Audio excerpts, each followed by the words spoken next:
Good morning students of class 9th. Beta, today we will discuss about the geography of class 9th lesson 5. The name of the lesson is Natural Vegetation and Wildlife. Beta, this is the third video on this lesson. इससे पहले मैं इस पे एक और video second video इससे पहले मैं एक वीडियो और कर चुका हूँ इस पर। तो हम देखते हैं कि जो नेचुरल वेजिटेशन या वाइल्ड लाइफ है, हमने देखा था कि बहुत सारे variety of plants kingdom, variety of animals species जो हैं इस अर्थ पे हैं, हमारे कंट्री में है मेनली।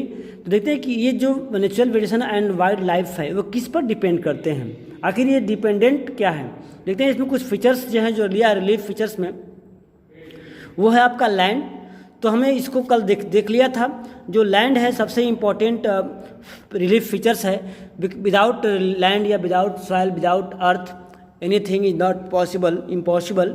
सो देखते हैं सॉइल। नेक्स्ट टॉपिक हमारा जो है क्या है, सॉइल है।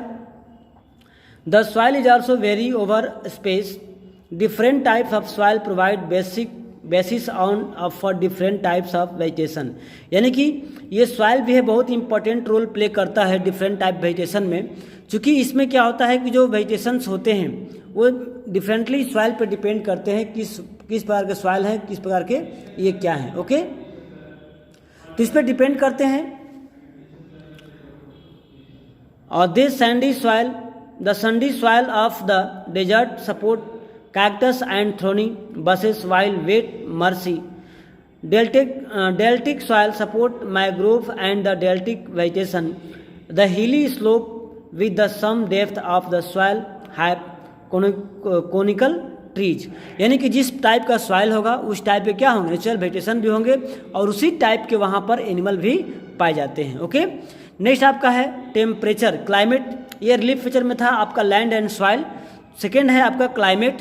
ये क्लाइमेट कैसे इफेक्ट करता है किसी भी आपको वेजिटेशन में। तो the character and extent of vegetations are mainly determined by temperature along with humidity in the air, precipitation and soil. यानी कि भी आपको डिपेंड करते हैं किस प्रकार के वहाँ पर एयर है, कंडीशन क्या है, ह्यूमिडिटी कितनी है, वहाँ की सॉइल कैसी है, वहाँ पर रेन कितने हो, रेनफॉल कितना होता है। Okay, on the slope of the Himalaya and the hills of the peninsular above the height of 915 meters, the fall in the temperature affect the types of vegetation and its growth and changes it from tropical to subtropical, temperate and alpine vegetation. यानी कि according to the temperature our natural vegetation and wildlife is also affected. Okay, next point जो है आपको है photo period, यानी कि sunlight. That means how many period sunlights occurs on that areas and earth. The vegetations during duration of the sunlight different place is due to the differences in latitude, regions and durations of the day. Due to longer durations of sunlight, tree grow faster in the summer.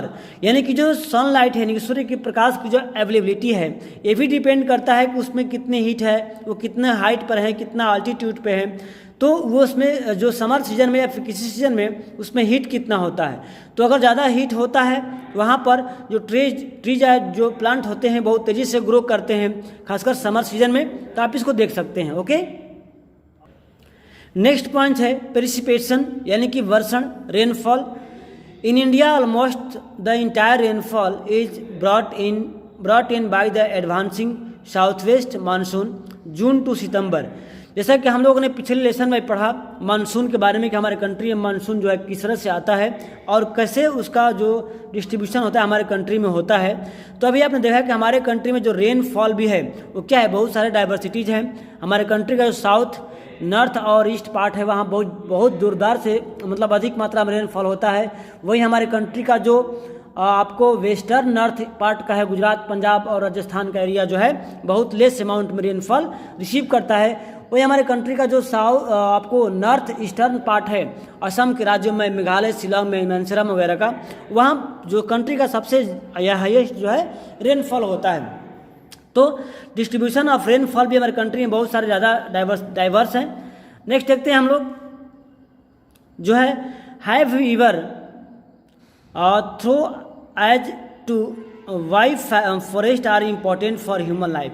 सबसे एक बड़ी बात यहाँ पे question किया गया है कि क्या फॉरेस्ट जो है ह्यूमन लाइफ के लिए बहुत ही इंपॉर्टेंट रोल प्ले करता है, तो क्या आप बता सकते हैं? तो we can say that clearly कि forest is a play vital role of the all living beings as mainly human beings. As know that कि human inhale the oxygen and exhale the carbon dioxide.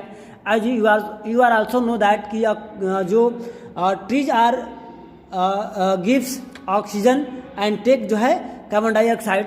तो जो ये ratio यानी कि average जो proportion है oxygen और CO2 का, उसे कौन मेंटेन करते हैं? फॉरेस्ट या फिर ट्रीज करते हैं। So we can say that clearly कि फॉरेस्ट आर क्या play very important role in our life. Okay, देखते हैं forest are enable resource and play a major role in the enhancing the quality of environment.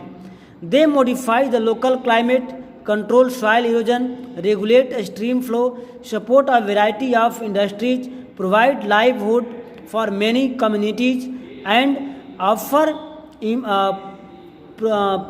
panoramic और scene यानी कि जो है दर्शनीय स्थल जो होते हैं, view of the recreation. That means ये फॉरेस्ट हमारे लिए बहुत ही इंपॉर्टेंट है। आपने देखा इन्वायरमेंट के लिए भी, और मॉडिफाई क्लाइमेट करने के लिए भी, सॉइल इरोजन को कंट्रोल करने के लिए भी, बाढ़ को भी रोकने के लिए, या वैरायटी ऑफ इंडस्ट्रीज के रॉ मटेरियल प्रोवाइड करता है, और बहुत सारे लोगों का क्या करते हैं, ये लाइवहुड जीवन चलाने के जीविका के साधन भी होते हैं। It controls winds force and the temperature and cause rainfall, और ये आपको विंड फोर्स को भी कंट्रोल करता है, टेम्परेचर को भी कंट्रोल करता है, और इसी वजह से क्या होता है, रेनफॉल भी ज़्यादा होता है। It provides humus to the soil and shelter to the wild life, और ये क्या करते हैं, ह्यूमंस के लिए जो सॉइल मिलता ही है, खासकर वाइल्ड लाइफ के लिए क्या होता है, शेल्टर भी, उनका आश्रय भी यहाँ से प्राप्त होता है। India natural vegetations has undergone many change due to the several factors such as the growing demand for cultivation land and development of industries, okay, mining, urbanization and overgrazing of pasture।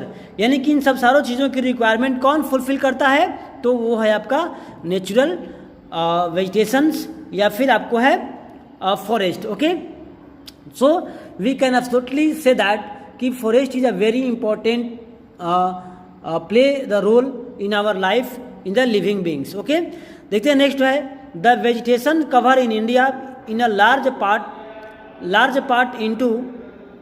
Part is no more natural is the real sense except in some inaccessible regions like the Himalaya, the hilly regions of central India and the Marusthali एक नाम है बेटा। The vegetation of most of the areas has been modified at some place और replaced और degraded by human occupancy. That means ये vegetation हमारे country में है, बहुत एक बड़े पार्ट में हमारे कंट्री में ये फैला हुआ है, और वास्तव में जो है मेनली हिमालय का जो रीजन्स है, हिली रीजन्स है, और सेंट्रल इंडिया का जो पार्ट्स है वो मेनली क्या है, आपको फॉरेस्ट एरिया से कवर्डेड है। Next point